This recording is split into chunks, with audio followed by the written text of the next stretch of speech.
এবার ভারতীয় গণমাধ্যমে শেখ হাসিনাকে নিয়ে নেতিবাচক প্রতিবেদন প্রকাশ। প্রতিবেদনে শেখ হাসিনার নেতৃত্ব, প্রশাসন, দুর্নীতি এবং ধর্মীয় রাজনীতির ব্যর্থতা নিয়ে যেই ভাষা ব্যবহার করা হয়েছে তা যেন অনেকের কাছেই বিস্ময়কর।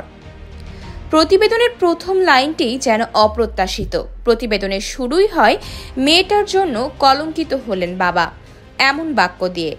এবার যদি ভারতবাসী তাদের সরকারকে শেখ হাসিনাকে আশ্রয় না দেবার জন্য প্রতিবাদও শুরু করে, অবাক হবার কিছুই থাকবে না।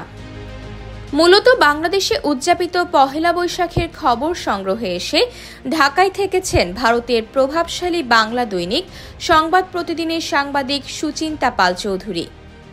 ঢাকা থেকে ফিরে এ নিয়ে তিনি একটি প্রতিবেদনও প্রকাশ করেছেন। ৩৩ বছরের পুরনো এই সংবাদপত্রটি তৃণমূল কংগ্রেস ঘেঁষা। প্রতিবেদন প্রকাশের পরপরই তা নিয়ে শুরু হয়েছে তীব্র আলোচনা ও বিতর্ক। প্রতিবেদনে বাংলাদেশের জাতির পিতা বঙ্গবন্ধু শেখ মুজিবুর রহমানের ভাবমূর্তি এবং শেখ হাসিনার কার্যক্রমের মধ্যে পার্থক্য টেনে আনেন লেখক। প্রতিবেদনে বলা হয়, আজ দেশের রাজনৈতিক অচলাবস্থা, দুর্নীতি ও নেতৃত্বহীনতার জন্য শেখ হাসিনাকে দায়ী করছে তার নিজেরই দল আওয়ামী লীগের নেতাকর্মীরাই।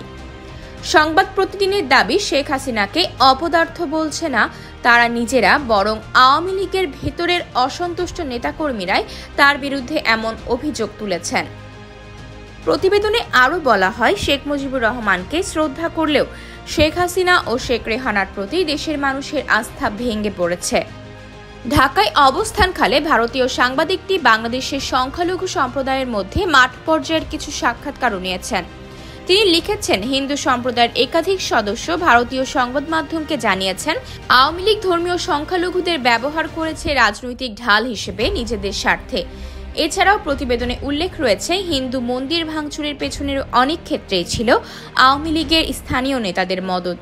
তাদের নতুন সরকার ও সেনাবাহিনীর কঠোর ভূমিকার ফলে পরিস্থিতি কিছুটা স্থিতিশীল হয়েছে। ধর্মীয় উগ্রবাদের বিস্তারের দায়ও বর্তেছে শেখ হাসিনার উপর। পত্রিকাটি লিখেছে, শুধু রাজনীতি টিকিয়ে রাখতে ধর্মকে ব্যবহার করেছেন হাসিনা, যার ফল আজ ভয়াবহ। প্রতিবেদনে ভারতের সঙ্গে সম্পর্ক অবনতির জন্য শেখ হাসিনা ও শেখ রেহানার স্বার্থকে দায়ী করা হয়েছে। নিজেদের রাজনৈতিক নিরাপত্তা নিশ্চিত করতে তারা প্রতিবেশী দেশগুলোর সাথে স্বচ্ছ ও সম্মানজনক সম্পর্ক করতে ব্যর্থ হয়েছেন। অন্যদিকে ডক্টর ইউনূসের নেতৃত্বাধীন অন্তর্বর্তী সরকার সম্পর্কে প্রতিবেদনটি তুলনামূলক ইতিবাচক। বলা হয়েছে, নতুন সরকার প্রতিবেশী ভারতের সঙ্গে সুসম্পর্ক গড়ে তোলার উদ্যোগ নিচ্ছে। সব দিক বিবেচনায় এটি একটি সময় উপযোগী পরিবর্তন। আয়শা অর্থী, নিউজ ডেস্ক, গ্লোবাল টেলিভিশন।